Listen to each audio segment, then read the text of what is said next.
আসসালামু আলাইকুম রহমতুল্লাহি বারাকাতু। আমার প্রিয় ভাইয়ারা আপুরা সবাই কেমন আছেন? আশা করি সবাই ভালো আছেন।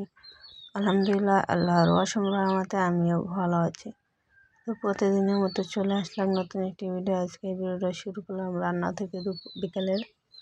তো এদিকে আমি পেঁয়াজ, কাঁচামরিচ আর রসুন এটা হালকা তেলে ফ্রাই করলাম। করার পর এখন এই শাকগুলো ভাজতে আছে। তো এই শাকটা আমাদের এদিকে বলে ঝুলি খাতা শাক বলে, কেউ বলে খাতা সেরা শাক, এক একদিন এটা বলে। তো অনেক বছর পরে শাকটা আজকে রান্না করলাম। তো খেতে ভালোই মজা হয়েছিল। চিংড়ি মাছ ছিল না, তারপরে নিরামিষ করছি, ভাজছি। তো এই যে প্রায় ভাজা হয়ে গেছে।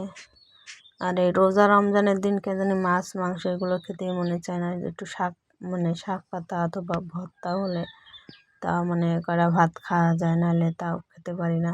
রাত্রে একক তো ভাত খায়, ইফতারি করার পর তো আর ভাতই খাওয়া হয় না। জাস্ট ছোলা মুড়ি চিড়া শরবত আর এই টুকটাক তেলে ভাজার এই চপ টপ তো তেমন একটা বানাই না, তেলের জিনিস খেতে মন চায় না। তো এই জন্যই খাওয়া হয় না, তেমন একটা বানাই, মাঝে মধ্যে বানাই, সবসময় বানাই না। তো এদিকেই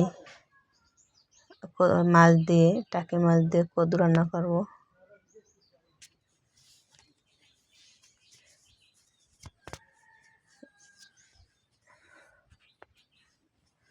তো আমি পানিটা আগে করছি, মাছটা কষায় উঠে রাখার পর পানি দিছি, ঝোলের পানি দিয়ে তারপর কদুটা দিছি, নাহলে কদু যদি কষাইতে যায় তাহলে সেদ্ধ হয় না ভালো করে। এই জন্য পানিটা গরম যখন হয়েছে তখন কদুটা আমি দিয়ে দিছি, লাউটা।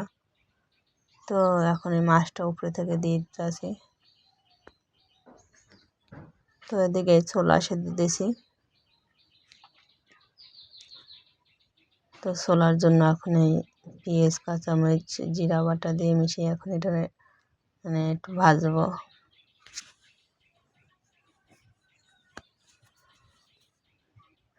তো আজকের ভিডিওটা কেমন হলো অবশ্যই বলবেন। আর আমার ভিডিওটি যদি ভালো লাগে অবশ্যই একটা লাইক কমেন্ট শেয়ার ও সাবস্ক্রাইব করবেন। প্লিজ পাশে বেল আইকন ক্লিক করবেন, যাতে পরবর্তীতে ভিডিও আপলোড করলে আপনাদের কাছে পৌঁছে যায়। আর রোজা রমজানের দিন তেমন একটা ভিডিও করাও হয় না, যেহেতু রোজা রমজানের দিন একটু কাজও থাকে, তাছাড়া হয়ও না ভিডিও করা। তো মাঝে মধ্যে একটু করা হয়, সব ভিডিও করা হয় না। তো এদিকে সেদ্ধ ছোলাগুলো আমি এখন দিয়ে দিলাম।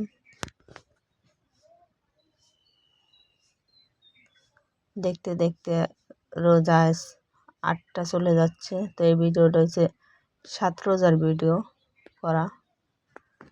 আমি একদিন আগের ভিডিওগুলো হচ্ছে ছাড়ি, প্রতিদিনের ভিডিও তো প্রতিদিন। এখন রমজান মাসে তো আর ছাড়া যায় না, বিকাল টাইমে রান্না করা লাগে। আর এদিকে ইফতারির জন্য কলা, তারপর চিড়া মুড়ি আছে, খেজুর